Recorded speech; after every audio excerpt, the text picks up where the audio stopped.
Hi, my name is Austin Zoot, and welcome to the Zoot Perspective Web Congregation.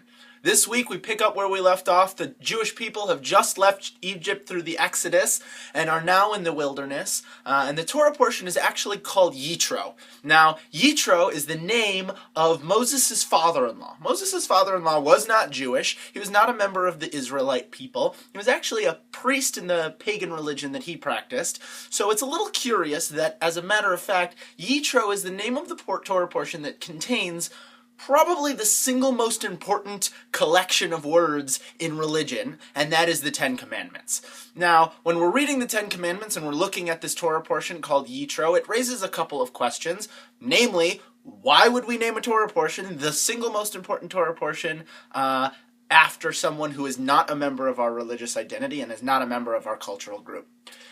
I was thinking about it for a little while, and my first thought was that these rules, these 10 big commandments, these 10 central tenets of our faith, are supposed to be universal.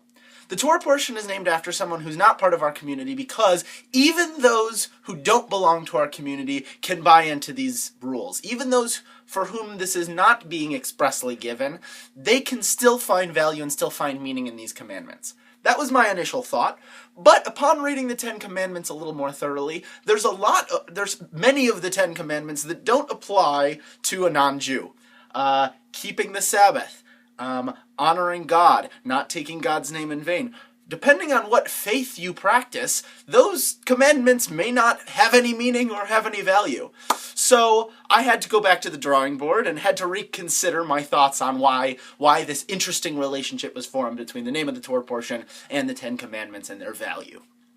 Well, what I came back to was it's not that those laws are supposed to be significant to everyone, but those are the 10 that distinguish the Jewish people, and later the Judeo-Christian identity of religion, but the Jewish people from everyone else. It's the extra rules that the Israelites will be held to and will be held accountable for that distinguish them and create the special relationship between God and the people.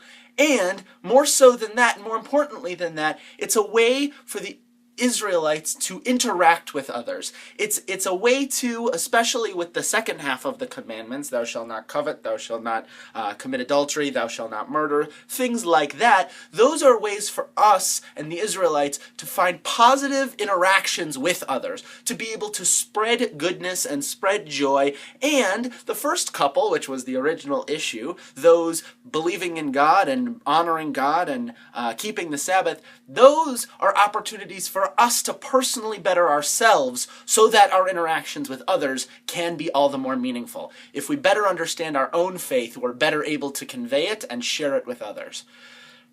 That's one perspective on this Torah portion. The Ten Commandments is probably the single most recognizable text, both religious and not, across the world. Most people can identify the Ten Commandments as a concept, if not name a good many of them. So it's interesting to see that such a central part of our identity as a religious America and as a religious world is based in a Torah portion that actually is named after someone who doesn't belong to our cultural identity. We all have something to bring to the table. Clearly, Yitro brought something important, so I'd love to hear what you bring to the table. What do you have in terms of ideas on this week's Torah portion? What is the significance of the Ten Commandments in our day-to-day lives? I'd love to hear what you have to say. Leave a comment below and make sure to subscribe to the channel. I'd love to hear what you have to say. Thank you very much, and Shabbat Shalom.